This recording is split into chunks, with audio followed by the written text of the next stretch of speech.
एक घास प्रेमाचा खास तुमच्यासाठी. लहान मुलांचे डोनट्स आणि मोठ्यांचे गुलाबजामुन ह्या दोघांचे परफेक्ट फ्युजन म्हणजे हे गुलाबजामुन डोनट्स.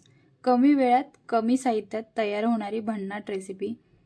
व्हिडिओ शेवटपर्यंत नक्की बघा. रेसिपीला सुरुवात करूया. तर इथे मी एका कढईमध्ये 1 कप साखर, 1 कप पाणी आणि 1 वेलची अशी फोडून घेतली आहे. आणि आपल्याला इथे गुलाबजामला पाक बनवतो सेम तसाच पाक तयार करून घ्यायचा आहे. गॅस बंद करायचा आहे. तर आता इथे एका बाउलमध्ये 1 कप प्रेमिक्स घेतले. नंतर त्यामध्ये गरजेनुसार दूध घालायचे आणि घट्ट गोळा तयार करून घ्यायचे. तर लक्षात ठेवा आपल्याला दूधच वापरायचे, पाणी वापरायचं नाही आहे. तर आता छोटा गोळा घ्यायचा आहे, हातावर असा थापून घ्यायचा आहे. नंतर मध्यभागी आपल्याला इथे होल करून घ्यायचं आहे. डोनटचा शेप द्यायचा याला. तर तुम्ही इथे बघू शकता अशा पद्धतीने आपण डोनट्स तयार करून घेतोय.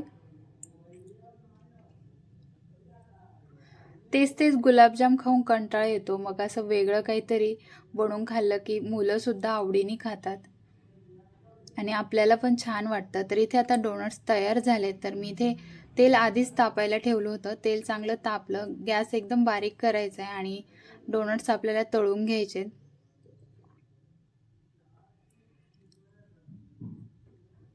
गॅसची फ्लेम एकदम मंदच ठेवायची, कारण काय होतं जर मोठा गॅस असेल तर डोनट्स पटकन तळले जातात पण आतून कच्चेच असतात. त्याच्यामुळे एकदम कमी आचेवरच आपल्याला हे डोनट्स तळून घ्यायचे.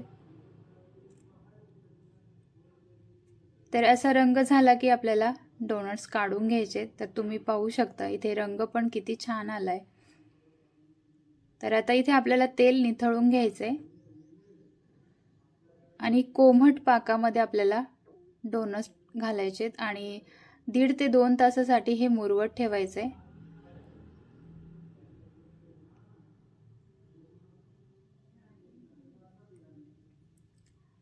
तर 2 तासांनी आपल्याला डोनट्स काढून घ्यायचे पाकातून. तर पाक चांगला निथळून घ्यायचे. तर इथे आता मी डार्क चॉकलेट थोडंसं किसलं होतं, त्याच्यामध्ये 2 चमचे दूध घातलं आणि असं सिरप तयार करून घेतलं. नंतर डोनट्स आपल्याला वाटीमध्ये बुडवून घ्यायचे आणि यावर ड्रायफ्रूट्स घालायचे. तर इथे मी पिस्त्याचे काप केले होते ते घालून घेते. तुम्ही तुमच्या आवडीने घालू शकता आणि हे 15 ते 20 मिनिटांसाठी फ्रीजमध्ये सेट व्हायला ठेवायचे. तर 15 ते 20 मिनिटांनी तुम्ही इथे पाहू शकता भन्नाट असे डोनट तयार झालेत. तर एकदा हे बनवले की साधे गुलाबजामुन सुद्धा विसरून जाल, इतके मऊ आणि रसरशीत होतात. रेसिपी आवडली असेल तर नक्कीच लाईक शेअर करा. थँक्यू.